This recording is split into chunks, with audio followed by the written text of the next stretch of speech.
Bismillahirrahmanirrahim. Assalamualaikum warahmatullahi wabarakatuh. Alhamdulillahirabbil alamin. Puji syukur kehadirat Allah Subhanahu wa taala karena pada hari ini kita masih boleh jumpa dalam keadaan sehat walafiat. Jom kita mulakan majelis arahan dalam talian pada hari ini dengan bersama-sama melafazkan basmalah. Bismillahirrahmanirrahim. Pada hari ini kita nak dengar pembentangan daripada pelajar-pelajar bersabit PowerPointers yang dah ada tajuk persendirian. Pembentangan masing-masing pelajar dalam 5 minit sahaja. Pelajar yang nak bentang adalah Dennis Firmansyah, Siti Kolbi M. Fadilah, Helmi Anugraha, Agustina Pertiwi, dan Sekar R. Andin.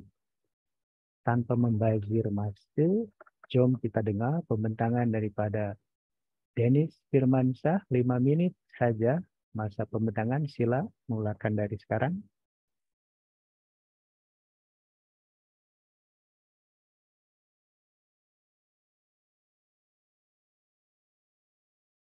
Oke, dan nampak terus.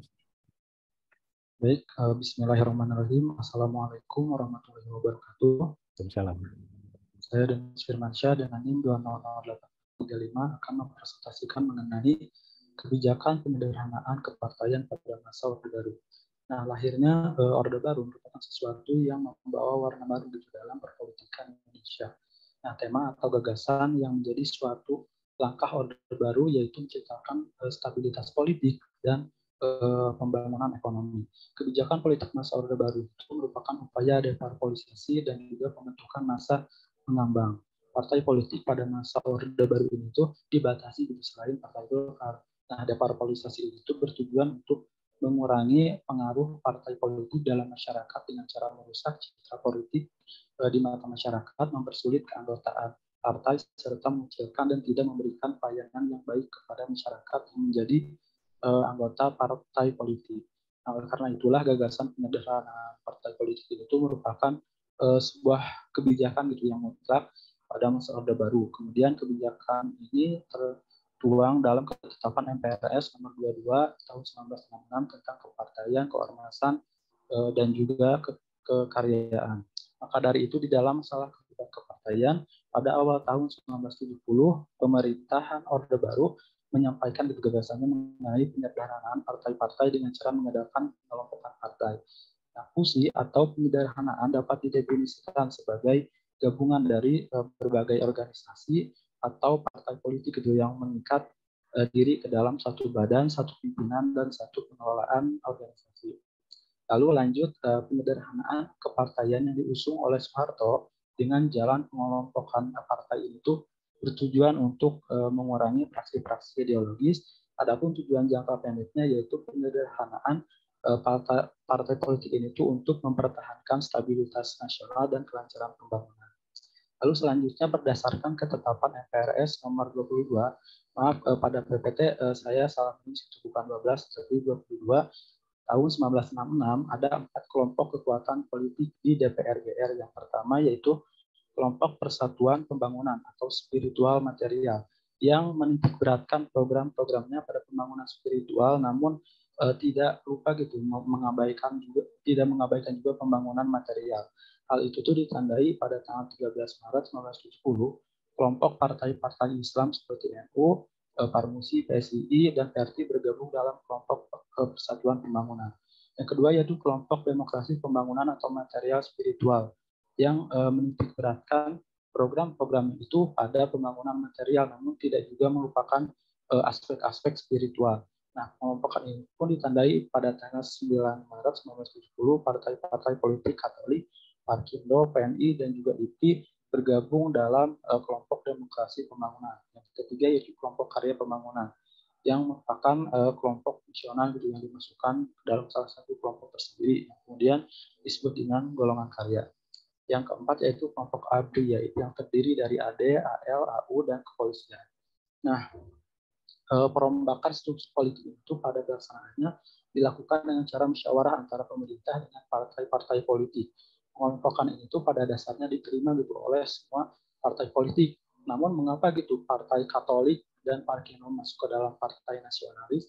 Hal itu dikarenakan mereka tidak bersedia mengelompokkan dirinya ke dalam spiritual material, sehingga mereka lebih senang mengelompokkan dirinya ke dalam kelompok nasionalis. Lalu selanjutnya gagasan penyederhanaan sistem kepartaian itu lebih lanjut berlangsung setelah pemilu 1971. Proses itu terkait dengan pemilu tersebut gitu, karena pemilu tersebut itu memunculkan peta kekuatan-kekuatan politik yang sama sekali belum baru pada saat itu.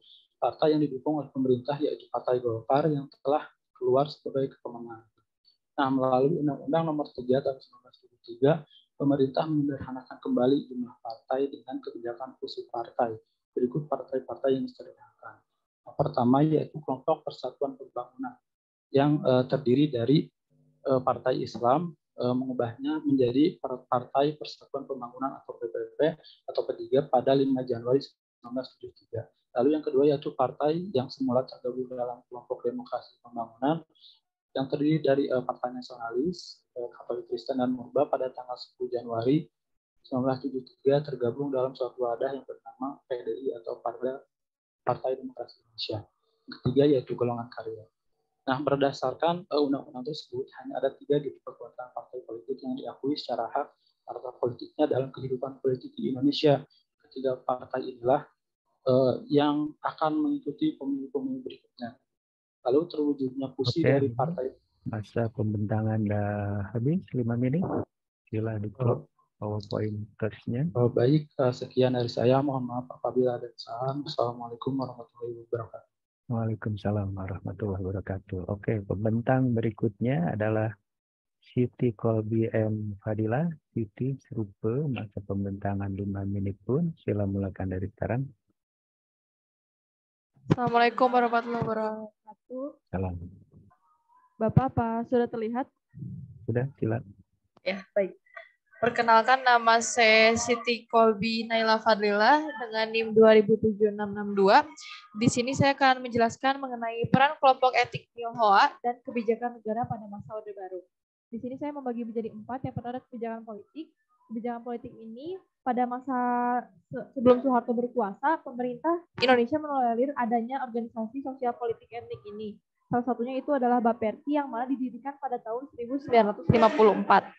Yang mana berusaha untuk mendapatkan persamaan antara sesama warga negara Indonesia tanpa memandang latar belakang rasnya.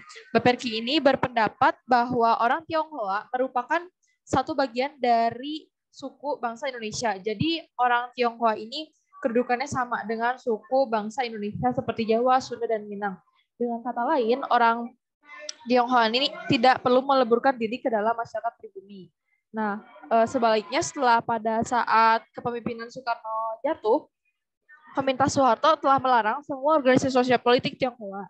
Ini bukan saja karena politik kiri dari Baperki, tetapi juga konsep nation building dari pemimpin baru Indonesia yaitu Soeharto. Mereka memandang organisasi Tionghoa ini mengeksklusifkan diri, yang mana ingin melihat orang Tionghoa bergabung dalam organisasi masyarakat yang didominasi oleh pribumi. Sejumlah orang Tionghoa yang menaruh minat dalam politik ikut serta dalam organisasi asimilatif ini. Sejak tahun 1966 sudah hingga berakhir Orde Baru ini tidak ada seorang Tionghoa yang diangkat menjadi menteri kabinet. Kecuali dalam kabinet Soeharto terakhir pada Maret 1998 yaitu cuman berusia 1 bulan yaitu bernama Muhammad Bob Hasan alias The Kian Seng. Lanjut kepada kebiasaan kebudayaan dan pendidikan yang mana pada awal mulanya itu pemerintah tidak terlalu meleburkan atau tidak terlalu menaruh banyak perhatian terhadap pendidikan bangsa Tionghoa ini, orang-orang ras Tionghoa ini. Tapi setelah pada saat masa Orde Baru, pemerintah mulai memulai pengontrolan atau menaruh banyak perhatian terhadap pendidikan orang-orang Tionghoa. Sejak zaman Orde Baru ini, semua anak Tionghoa tidak hanya dapat belajar di sekolah Indonesia saja. Jadi, jika mereka ingin belajar bahasa Tionghoa pun, beberapa orang tua Tionghoa hanya memanggil guru les ke rumahnya saja. Tetapi praktek tersebut tidak digalakkan sehingga penguasaan bahasa Tionghoa anak-anak ini pun sangat terbatas. Ada juga beberapa orang tua yang mengirimkan anaknya ke luar negeri untuk mempelajari bahasa Tionghoa ini, tetapi jumlahnya pun tidak terlalu banyak, jadi hanya sedikit saja.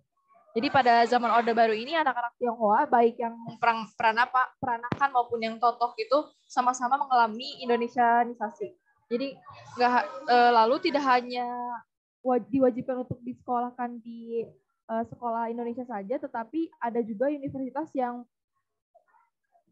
perguruan tinggi pada milik Baperki yang bernama Universitas Respublika atau REKA juga diambil alih dan dijadikan Universitas Trisakti atau Usakti pada tahun 1965.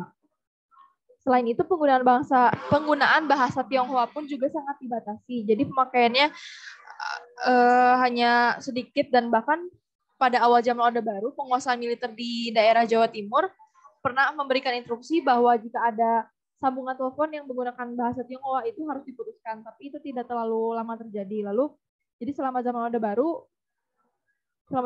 ini bahasa Tionghoa juga tidak boleh dipamerkan, dan beberapa nama tokoh-tokoh yang asalnya berbahasa Tionghoa ini diganti menjadi bahasa Indonesia. Lalu ada juga beberapa surat kabar yang berbahasa Tionghoa pun dihapuskan gitu, dimusnahkan. Lalu beberapa kebijakan yang paling komprehensif ini juga untuk mengubah identitas Tionghoa di Indonesia adalah peraturan penggantian nama. Jadi pada tahun 1961 ketika Soekarno masih berkuasa, peraturan ini sudah diumumkan tetapi tidak terlalu diindahkan gitu. Jadi pada 1966 setelah Soeharto berkuasa, peraturan ganti nama dikeluarkan kembali. Kali ini prosedurnya disederhanakan dan banyak orang Tionghoa ganti nama Tionghoanya. Jadi kebijakan asimilasi ini mempunyai dampak yang besar terhadap masyarakat Tionghoa atau orang Tionghoa jadi menjadi peranakan yang hanya berbahasa Indonesia saja. Lalu ada kebijakan tentang agama minoritas yang mana agama Konghucu ini tuh sempat dihilangkan. Jadi untuk menghilangkan identitas kelompok etnis Tionghoa ini, administrasi negara tidak lagi mengakui Konghucu sebagai agama resmi di Indonesia. Akibatnya agama tersebut itu tidak diterima di catatan sipil. Meskipun Konghucu udah nggak diakui lagi sejak tahun 1979, agama tersebut tidak dilarang, tetapi orang Tionghoa masih bisa memeluk agama tersebut walaupun tidak dapat mengadakan perayaan secara terbuka di umum. Oke, Siti Kolbi, pembentangan 5 menit. Ya, baik. Terima kasih, Pak. Oke, silakan di close PowerPoint. Oke, pembentang berikutnya adalah Helmi Nugraha. Helmi, cukup masa pembentangan 5 menit pun, silakan mulakan dari sekarang.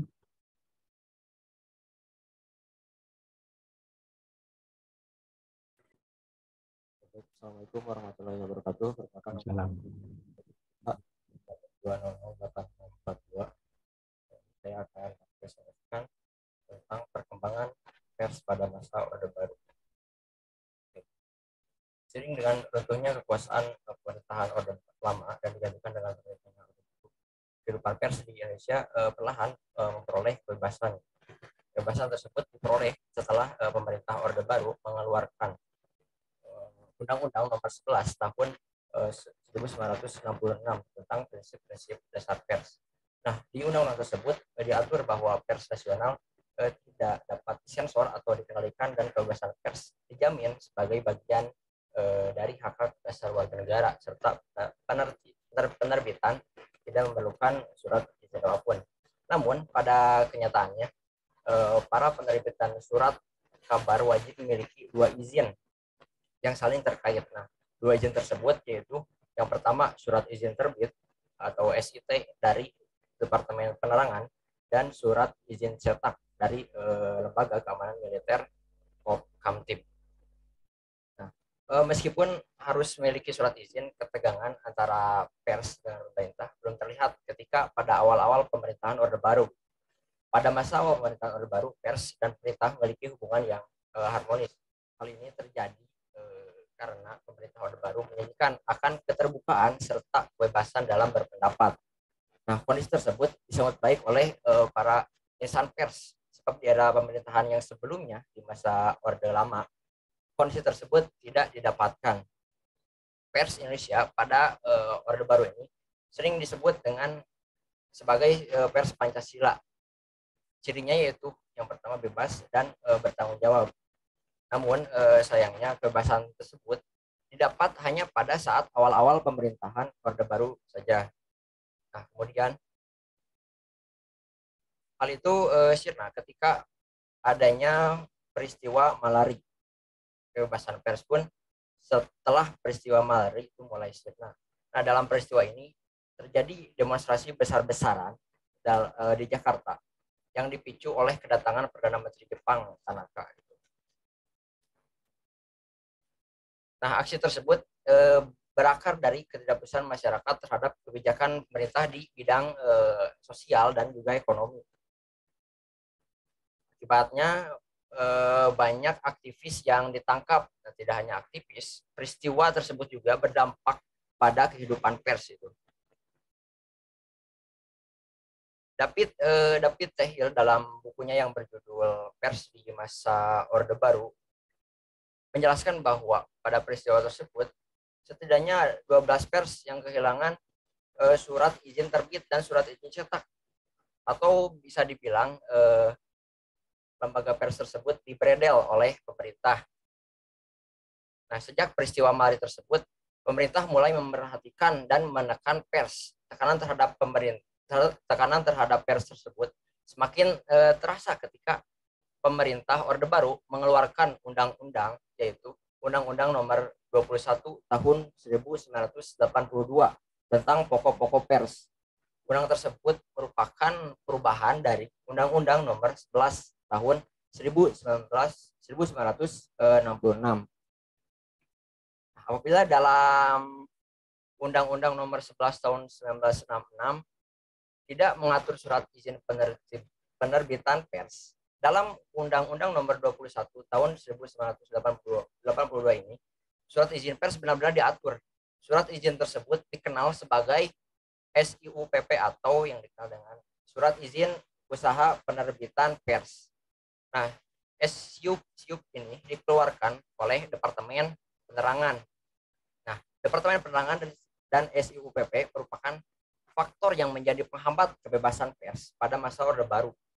Perusahaan pers atau lembaga pers dituntut sejalan dengan kebijakan pemerintahan Orde Baru.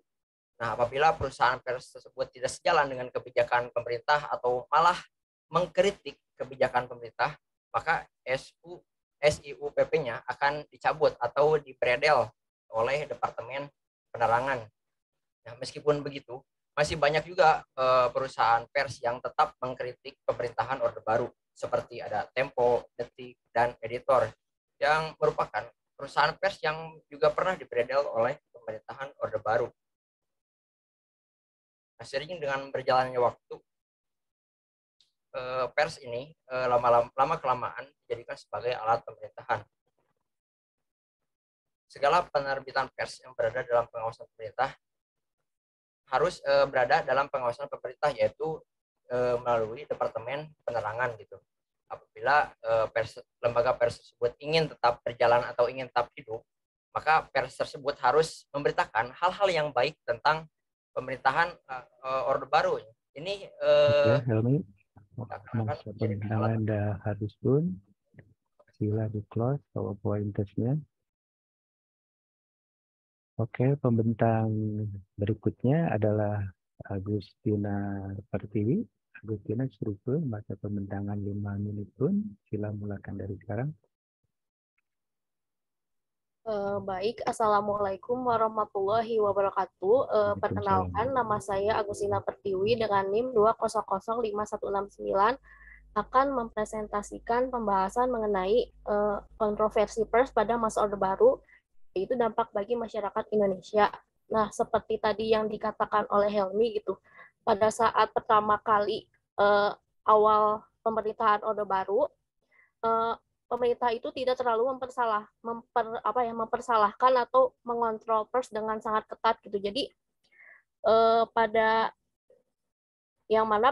Undang-Undang Nomor 11 Tahun 1966 Pasal 8 Ayat 2 yaitu menyatakan bahwa setiap warga negara mempunyai hak untuk menerbitkan pers dan tidak diperlukan surat izin terbit atau SIT. Akan tetapi, pasca terjadinya peristiwa malari atau malapetaka 15 Januari yang mana terdapat beberapa demonstrasi yang dilakukan oleh mahasiswa. Nah, semenjak itu lahirlah ketetapan MPR RI nomor 4 tahun 1978 yang mana menyatakan bahwa terdapat beberapa aturan untuk mengontrol pers yang ada. Nah, jadi lahirlah pada tahun 1980-an itu dikeluarkan peraturan dalam Undang-Undang nomor 21 tahun 1982 dan Peraturan Menteri Penerangan nomor 1 tahun 1984. Yang mana dalam Undang-Undang nomor 21 tahun 1982 tersebut berisi bahwa setiap penerbitan pers yang diselenggarakan oleh perusahaan pers memerlukan surat izin usaha penerbitan pers atau SUPP, yang mana hal ini bertentangan pada peraturan awal pada tahun 1966 Undang-Undang nomor 11 yang mana berbunyi bahwa setiap warga negara itu mempunyai hak untuk menerbitkan pers dan tidak diperlukan surat izin, akan tetapi pada Undang-Undang nomor 21 tahun 1982 itu tiba-tiba saja harus diperlukan SUPP. Nah, lalu untuk orientasi dan posisi pers pada masa pemerintahan Orde Baru tersebut, pada masa pemerintahan Orde Baru terdapat dua golongan yang menyatakan terdapat dua golongan pers yang mana yang pertama ada pers yang pro terhadap pemerintah dan juga ada pers yang sangat pro terhadap masyarakat. Nah, kebetulan pada masa pemerintahan Orde Baru tersebut pers yang mendominasi adalah pers yang sangat mendukung pemerintah. Dan juga pada saat masa pemerintahan Orde Baru pun terdapat pemberedelan yang dilakukan kepada beberapa penerbit pers, yang mana kronologinya pada tahun 1960, yang mana pemberedelan tersebut dilakukan oleh pihak militer, yang mana khususnya dilakukan oleh Kapkambi dan dan Departemen Penerangan.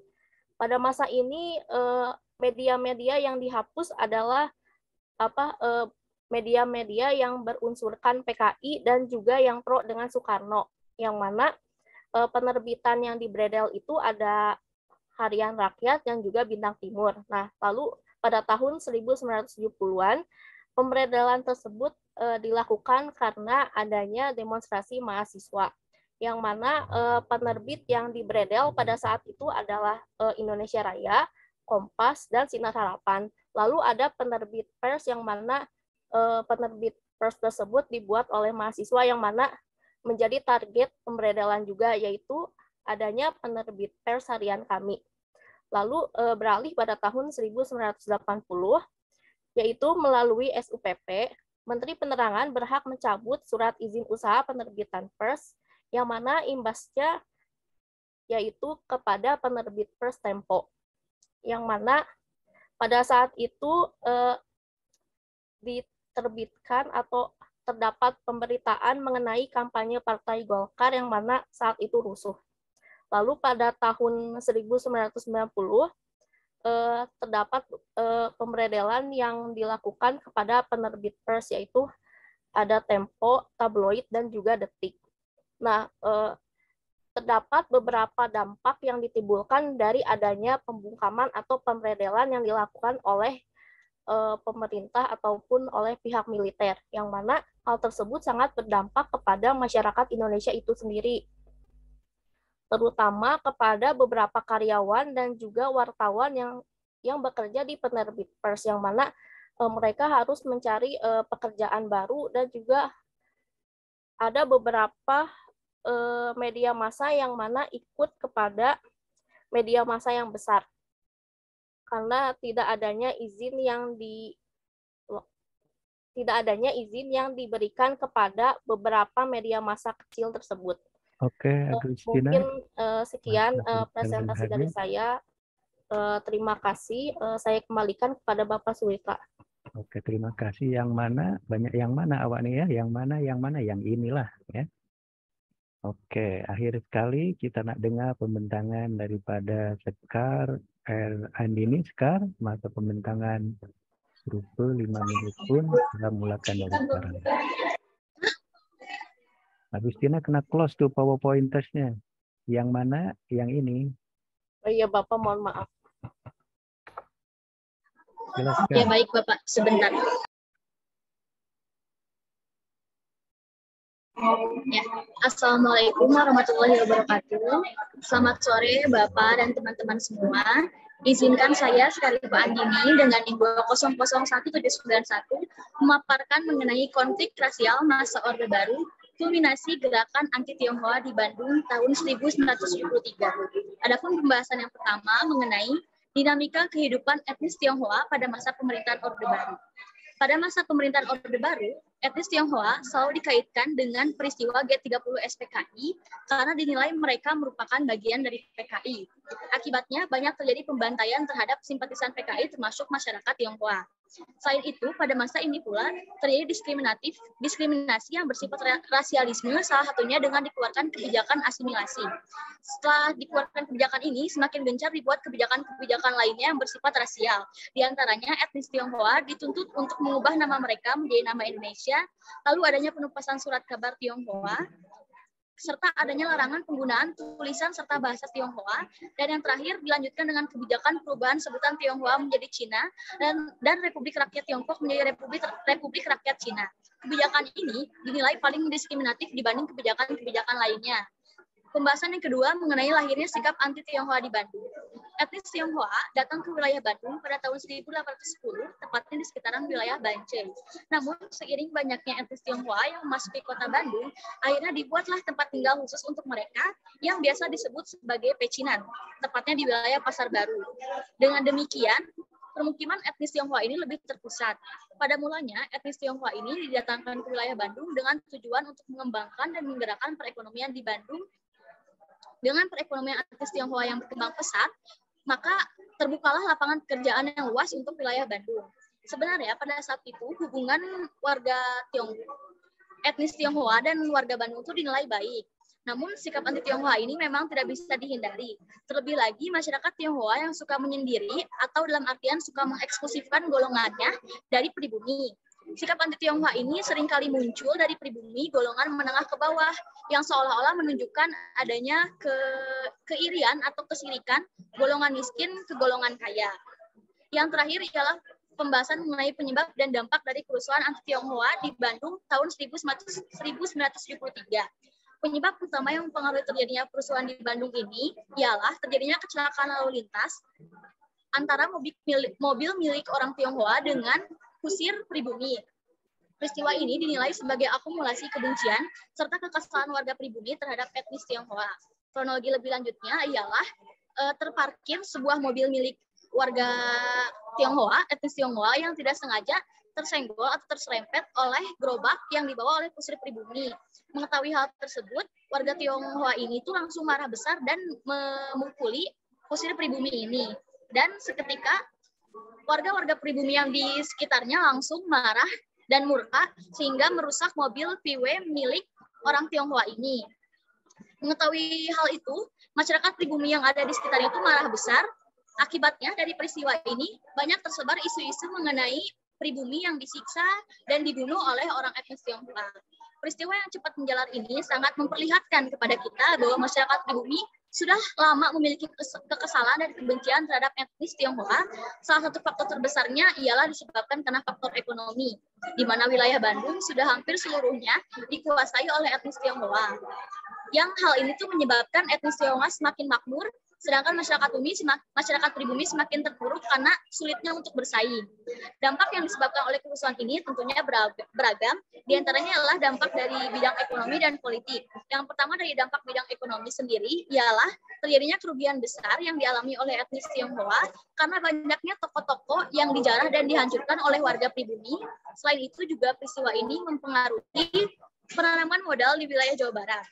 Peristiwa kerusuhan ini bila tidak cepat ditanggulangi akan semakin menjalar ke seluruh wilayah Indonesia. dengan dorongan dan motivasi yang sama, yaitu adanya kebencian dan keirian dari masyarakat pribumi terhadap etnis Tionghoa, yang nantinya sama-sama menyebabkan suatu kerusuhan yang dinamai dengan kerusuhan anti Tionghoa. Mungkin cukup sekian Bapak pemaparan dari saya. Mohon maaf bila ada kesalahan maupun kekurangan. Wabillahi taufiq wal hidayah. Wassalamualaikum warahmatullahi wabarakatuh. Terima kasih banyak Bapak. Waalaikumsalam warahmatullahi wabarakatuh. Oke, terima kasih di atas pembentangan. Sebelum saya membagi komen ringkas, saya nak maklumkan bagi pelajar-pelajar yang tak bentang, sila mulakan buat komen ringkas pun ditujukan kepada salah seorang pembentang ya, dan dihantar terus ke WhatsApp group. So tak payah tunggu hingga saya habis bagi komen ringkas. Oke, saya nak bagi komen ringkas secara seperti minggu lepas pun ya. Pelajar sejarah itu kena paham buku-buku standar bersabit dengan tajuk yang dipilih ya. Jadi bila mengkaji mengenai etnik Cina, kena baca buku-buku standar mengenai etnik Cina. Bila membahas mengenai parti-parti politik pada masa Orde Baru, kena baca buku-buku standar berkenaan dengan tajuk itu. Termasuklah bila mengkaji mengenai akhbar atau mengenai pers, kena baca buku-buku standar. Bila tak baca buku standar, macam merapu, macam cakap ke mana-mana tak jelas, tak fokus ya. Itu yang pada saya bila macam itu bermaksud pelajar sejarah belum ada beza dengan pelajar-pelajar lain ya yang tak belajar sejarah. Oke, saya mulakan komen khas sorang-sorang ya.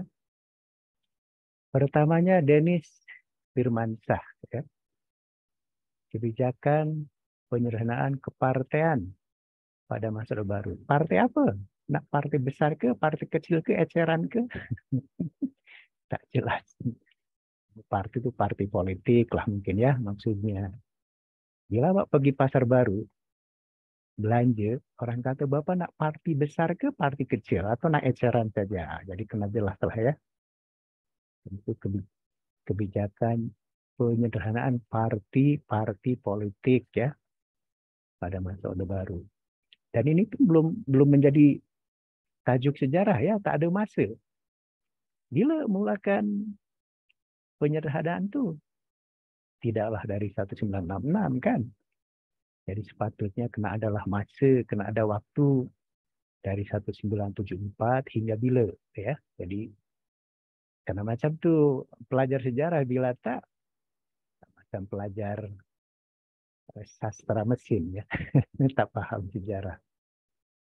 Termasuklah apa nih kupasan ya, pembahasan deskriptif saja, kronologis saja, macam tak paham mengenai visi politik elit Orde Baru ya.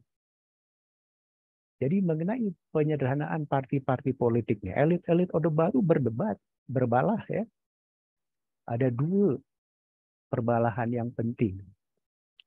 Elit Siliwangi kata, bila politik di Indonesia nak stabil, kita kena tiru contoh Amerika Serikat, dua saja partai politik itu, tak payah banyak. Dengan gagasan dua parti. Itu daripada Letnan Jenderal H.R. Darsono ya, daripada Siliwangi dia kata, partai-partai politik kena dua saja macam di Amerika Serikat, ada Republik, ada Demokrat. Tapi nanti kerajaan Orde Baru bila dua lagi sukar, karena itu natijahnya menjadi tiga saja ya, itu pun tak disentuh, tak dianalisis. Kan? Termasuk pilihan raya 1971 patutnya itu menjadi satu pengajaran bagi pelajaran Orde Baru. Dari 9 partai politik dan 1 sekber Golkar itu, natijahnya kerajaan Orde Baru nak menyebelahi mana? Nak menyebelahi NU ke, yang ramai keahliannya, penyokongnya, nak menyebelahi PNI ke, Parti Nasional Indonesia, atau siapa?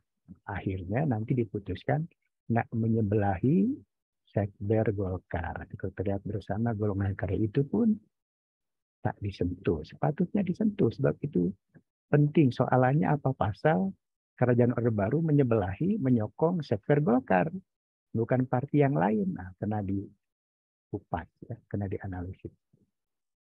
Sila pun ya tak menyebutnya bahwa dalam PDI, Parti Demokrasi Indonesia itu ada IPKI. Ini partai politiknya Jenderal Abdul Haris Nasution, tak disebutnya ya. Denis, IPKI, Ikatan Pendukung Kemerdekaan Indonesia. Kena disebutlah. Jadi dalam PDI itu tak setakat Katolik, Kristen, ada IPKI, ada Parti Murba, ada PNI ya. Jadi kena betul lah fakta sejarahnya ya. Dan selepas penyederhanaan partai-partai politik, maka dalam pilihan raya Orde Baru selanjutnya 1977, 1982, sehingga runtuhnya Kerajaan Orde Baru 1997, kemenangan selalu diraih oleh golongan karya dengan suara, dengan undi lebih dari 60% supaya stability boleh terjamin ya. Jadi kena macam tuh dasar atau kebijakan penyederhanaan partai-partai politik tuh ya. Tak setakat kepartian saja, partai apa, partai besar, partai kecil tak jelas ya. Dan ini mungkin hubung kaitnya dengan buku-buku standar yang awak belum baca ya, kena baca nih ya. Sama ada buku maupun artikel dalam jurnal akademik. Bila nak paham Kerajaan Orde Baru, kena baca bukunya Harun Kroh, Militer dan Politik di Indonesia ya. Sebab presidennya tentera kan.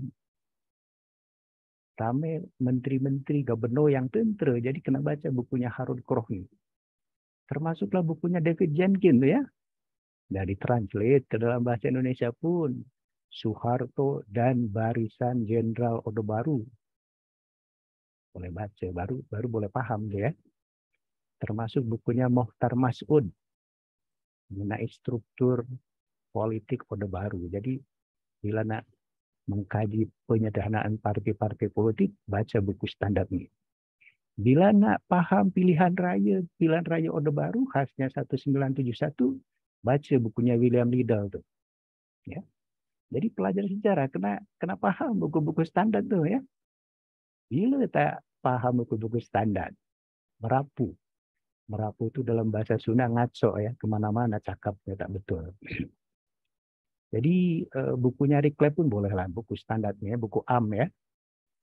Buku yang umum, sejarah Indonesia modern. Boleh baca pun buku saya ya. Orde Baru dalam News and Views, sebab ini mengkaji mengenai akhbar, mengenai media massa pada masa Orde Baru. Tentu termasuklah SNI, ini adalah buku sejarah standar yang dibuat oleh Kerajaan Orde Baru 1975 kan. Nanti selepas Orde Baru tumbang, ditukar oleh Kerajaan Reformasi, sejarawan Indonesia pun membuat lagi buku baru yang selari dengan zaman reformasi, yaitu IDAS, Indonesia dalam Arus Sejarah. Kena bacalah biografi tokoh-tokoh Orde Baru itu ya. Biografinya Presiden Soeharto, sama ada oleh Elsen, oleh Ramadan KH ya.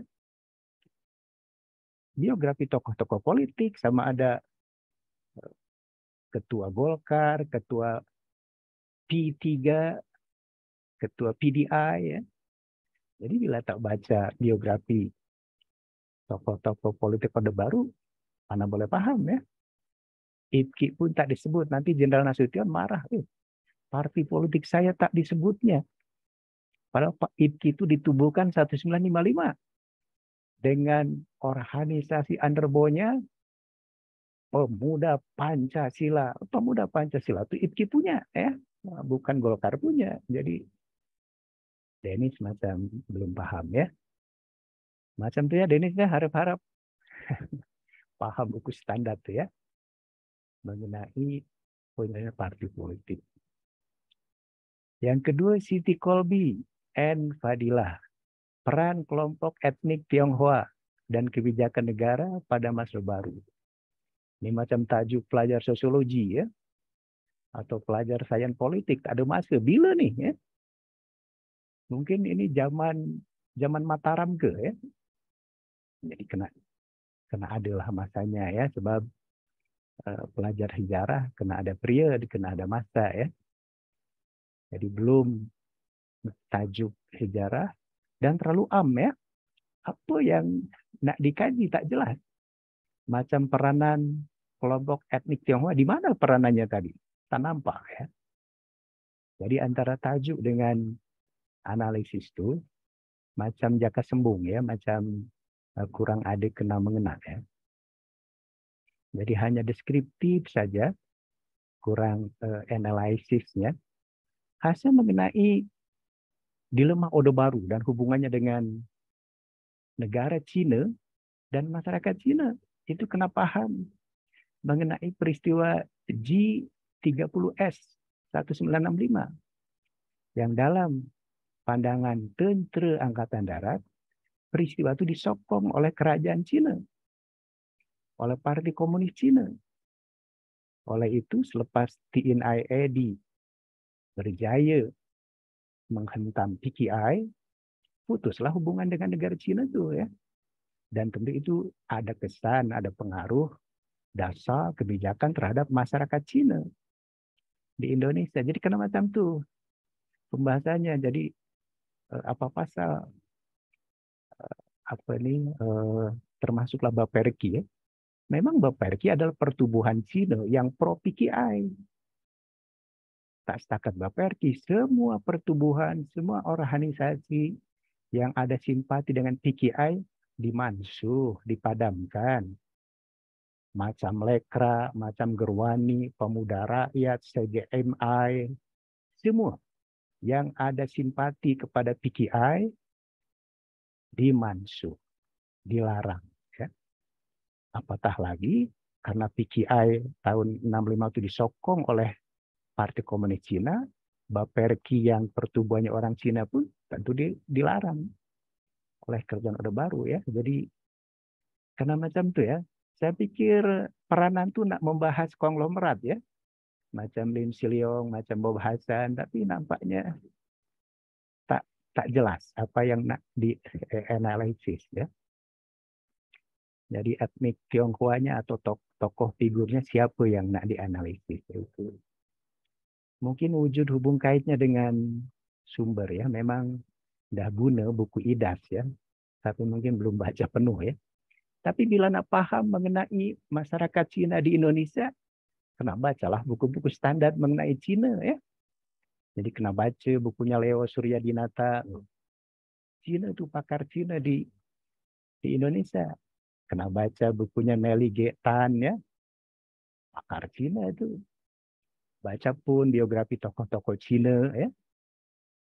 Nah, mau baca Lim Siliong ke, baca Bob Hasan ke ya.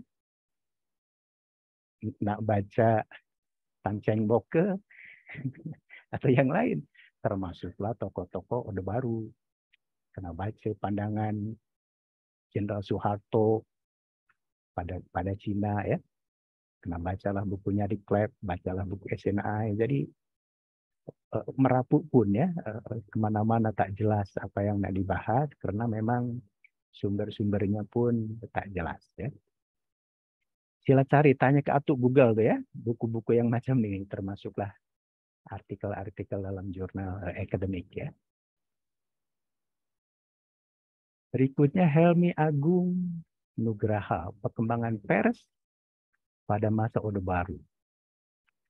Oke ya, dah ada masa lah, 66 sampai 98. Tapi tak jelas persnya apa yang nak dikaji. Pers itu pers itu luas, ada akhbar, ada majalah, ada radio, ada television, ya. Nah, apa yang nak dianalisis? Macam menyebut pers saja secara tak betul ya. Jadi pada akhbar mungkin begitu, tapi pada radio mungkin tak. Ya. Pada television mungkin tak macam yang tadi didedahkan. Jadi kena jelas yang nak membahas perkembangan pers ini apa aja? Perkembangan akhbar ke, majalah ke, tabloid ke, radio ke, television ke, tapi tak bolehlah menyebut media sosial ya, Facebook belum ada pada macam itu ya. Jadi kena pada masa Orde Baru ya. Dan kupasannya pembahasannya deskriptif. Ini selalu melalui undang-undang ya, undang-undang, peraturan pers. Nah, tak adalah kena mengena ya. Bila undang-undang itu, peraturan itu dibuat oleh kerajaan untuk mengatur pers, untuk mengatur media massa. Jadi sepatutnya dianalisis hubungan tiga hala ya, triangle stagger antara pers di satu sisi dengan kerajaan di sisi lain dengan masyarakat. Sebab pers itu dia kata corong masyarakat, suara daripada masyarakat. Apa yang menjadi harapan masyarakat sepatutnya disampaikan oleh pers kepada pihak kerajaan, kepada pihak pemerintah. Yang macam itu tak disentuh, tak dikupas ya. Mungkin lagi cantik bila analisisnya lebih pada case, lebih pada kasus ya, khasnya mengkaji views and views sebuah pers. Sama ada akhbar ke, sama ada majalah ke. Misalnya macam tadi, macam mana majalah media Indonesia atau akhbar media Indonesia di Bandung kritisais pada kerajaan Orde Baru. Termasuklah akhbar Indonesia Raya, pimpinan Mokhtar Lubis kritisais pada kerajaan Orde Baru. Jadi kena macam itu, kena akhbar apa, majalah apa, radio apa, televisi apa, atau pers apa yang nak dikupas, yang nak dianalisis ya. Itu memang kena jelas ya. Mungkin ini wujud hubung kaitnya dengan referen ya. Tadi dah disebut pun, tapi saya yakin sama ada dibaca atau tak. Memang bukunya David Techhill tuh sejarah pers pada masa Orde Baru ya. Press in the New Order. Itu adalah buku standar, kena dibaca tuh ya. Tas takat David Techhill, kena baca pun bukunya Abdurrahman Suryo Miharjo ya. Mengenai akhbar tuh ya. Kena baca pun Zaini Akbar tuh. Nah, tadi ada yang guna nih ya, bukunya Zaini Akbar. Pers masa Orde Baru. Boleh pun baca bukunya Ignatius Haryanto, macam mana akhbar Indonesia Raya pimpinan Mokhtar Lubis itu dimansuh, dibredel ya. Kena bacalah Ignatius Haryanto ya. Nah, tentu buku saya lah ya. Sejarah Orde Baru dalam news and views, macam mana boleh menganalisis, mengupas news and views tuh ya. Jadi bila news ini adalah berita, bila views ini dalam akhbar Indonesia contohnya ada 3 saja yang kena dianalisis. Editorialnya, tajuk rencananya, kartunnya, karikaturnya, dan nota sudut atau catatan pojok ya. Itu kena macam tuh bila nak menganalisis akhbar ya. Tentu kena baca pun biografi tokoh-tokoh pers. Baca biografinya Mokhtar Lubis ya. Baca biografinya Yakob Utama, pimpinan Kompas ya. Baca biografinya Atang Rusita, pimpinan akhbar Pikiran Rakyat di Bandung. Bila tak baca biografi tokoh pers, mana boleh paham ya mengenai pers pada masa Orde Baru ya. Jadi sila macam itu komen saya. Berikutnya Agustina Pertiwi, ini pun serupa ya, tak jelas. Apa yang nak dianalisis ya? Tajuknya pun belum tajuk pelajar sejarah. Ini macam tajuk pelajar sains komunikasi ya, tak ada masa. Bila kontroversi selama Orde Baru tak semuanya kontroversi. Karena tak ada masa ya. Jadi patutnya ada masa, ada waktu, ada period. Tak jelas pun nak mengkaji surat kabar ke, tabloid ke, majalah ke, radio ke, television ke, dan tak jelas pun kontroversinya di mana ya. Jadi pembahasannya sangat, lalu umum, elok bila case study ya, macam menganalisis news and views, akhbar tertentu atau tabloid tertentu, atau radio atau television ya sila. Lepas itu tadi kata kerajaan Orde Baru pada masa awal macam tak mengontrol pers. Tak betul ya. Pers kiri, pers yang ada hubung kaitnya dengan ideologi PKI ataupun pro Soekarno dipadam, dilarang, ditegah ya. Jadi kena paham mengenai pers pada masa Orde Baru, termasuk pembahasannya terlalu undang-undang sentris. Ya, untuk apa membahas undang-undang, peraturan, itu kerajaan yang buat ya, untuk mengontrol, untuk mengawal pers. Jadi tak payah mengkaji undang-undangnya, tapi kaji macam mana kehidupan pers, kritik-kritik sosialnya, kena macam itu ya. Contoh pers ada yang pro, ada yang kontra, tak dijelaskan. Mana contoh yang kontra, mana contoh yang pro ya.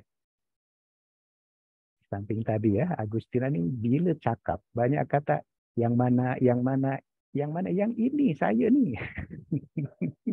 Nanti bila jadi cigu oleh murid-murid dicatat yang mana satu, yang mana dua, anak-anak yang mana tiga. Jadi dibiasakan bila cakap nih tak banyak menggunakan kata yang redundant ya, yang mana, yang inilah. Ya. Oke, ini hubung kaitnya dengan referen memang baru satu. Ini bukunya Jenny Akbar. Oke ya, tapi mungkin tak dibaca sehingga kurang paham ya. Tapi kena baca pun bukunya David Hill ya. Baca bukunya Abdurrahman Suromi Harjo. Baca bukunya Ignatius Haryanto. Ignatius Haryanto ini dia skripsinya latihan ilmiahnya mengenai pemberedelan di Indonesia Raya. Jadi kena baca dan diterbitkan dalam bentuk buku ya. Kena baca buku saya, Sejarah Orde Baru dalam News and Views. Kena baca pun biografi tokoh pers, khasnya Mohtar Lubis ya. Mohtar Lubis itu memang tokoh pers yang terbilang ya, dan kritisais pada kerajaan Orde Baru. Walaupun baca biografinya Rosian Anwar ya. Jadi kena yang mengkaji pers, kena paham dengan tokoh-tokoh pers ya. Dulu saya melakukan temu bual itu interview ya, wawancara pada tokoh-tokoh pers. Oke, berikutnya Sekar Rifa Andini, konflik rasial masa Orba, kulminasi gerakan anti Tionghoa di Bandung. Bila menulis tajuk itu tak boleh direngkas, tak boleh disingkat ya. Orba, hai Orba narkoba, jadi orang tak paham ya. Apa dia Orba? Ya, maaf Pak.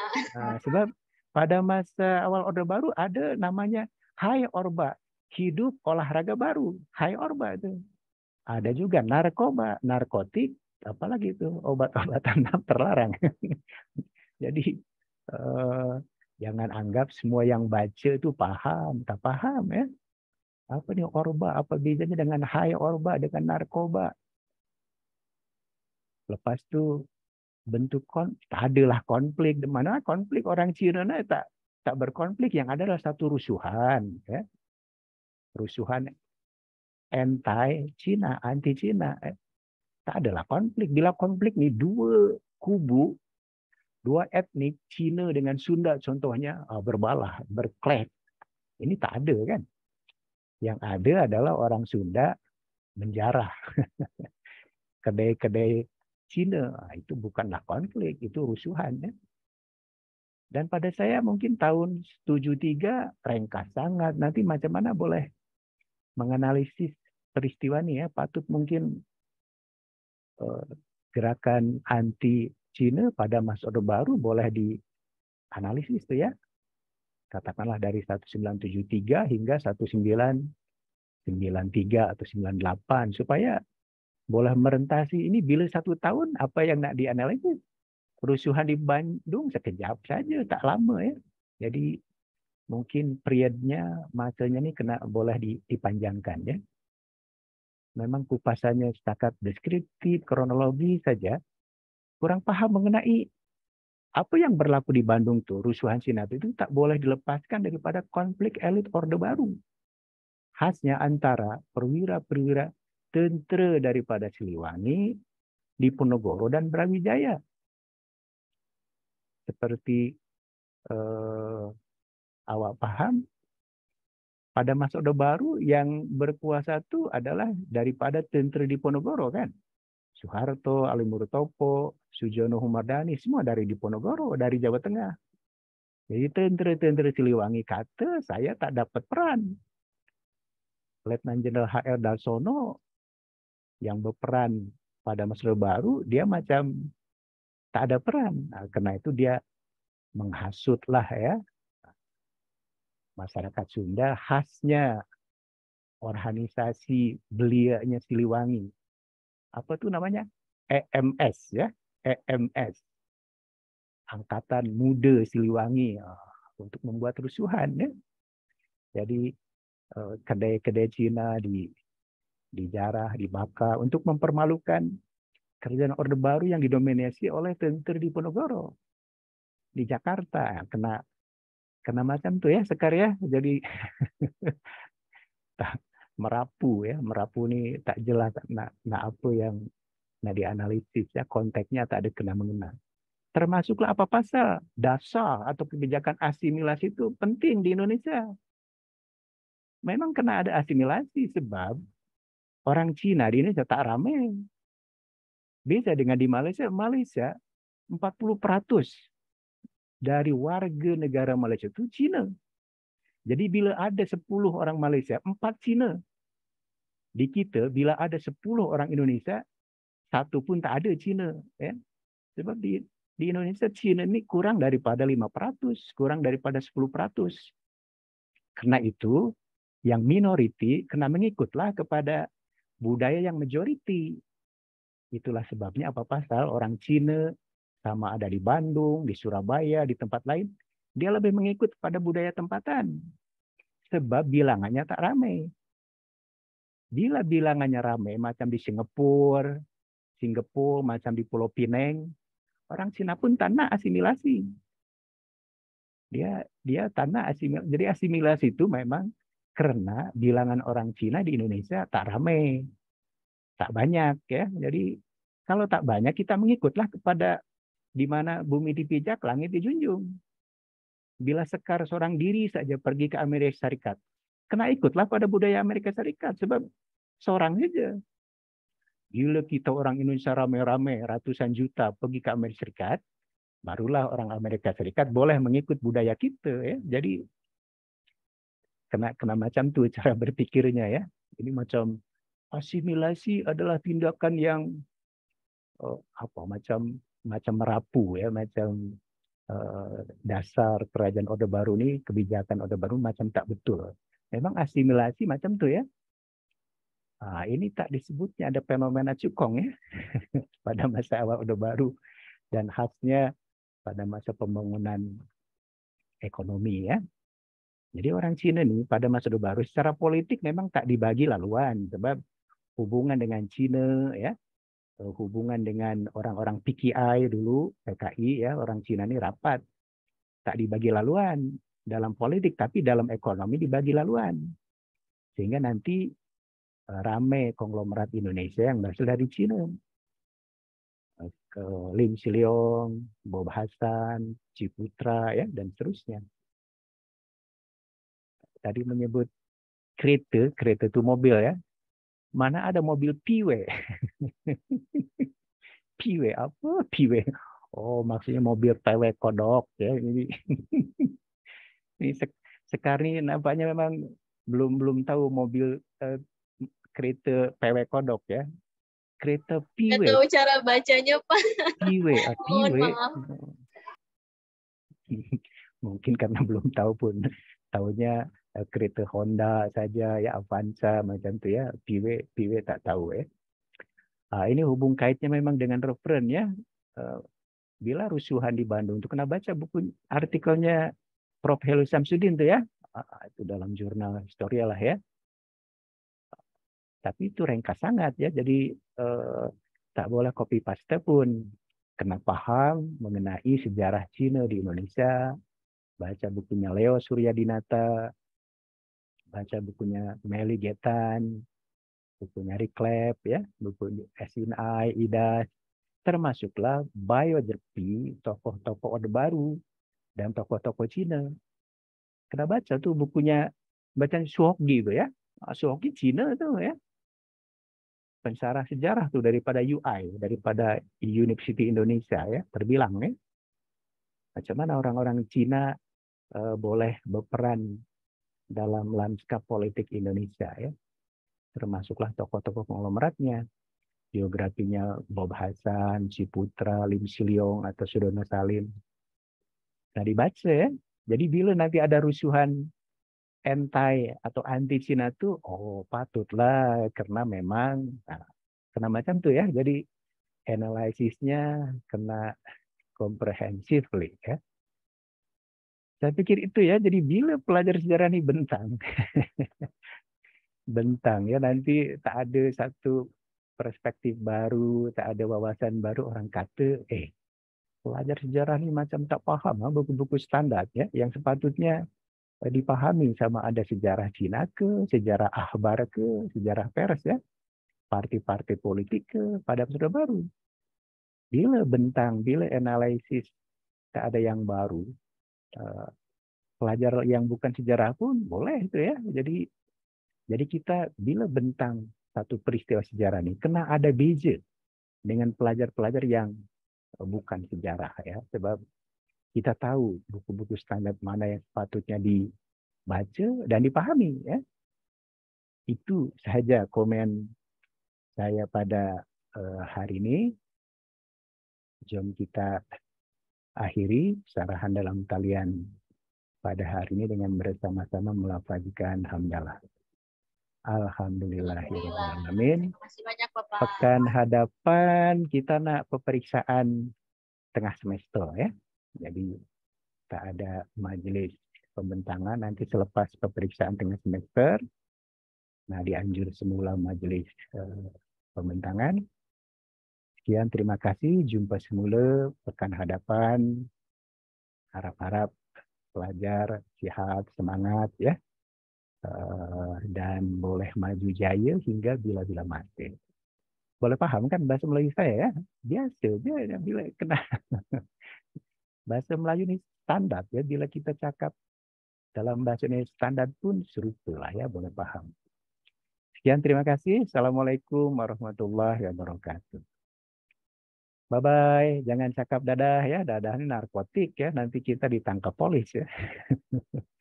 Sekian, terima kasih dan boleh live daripada Zoom meeting.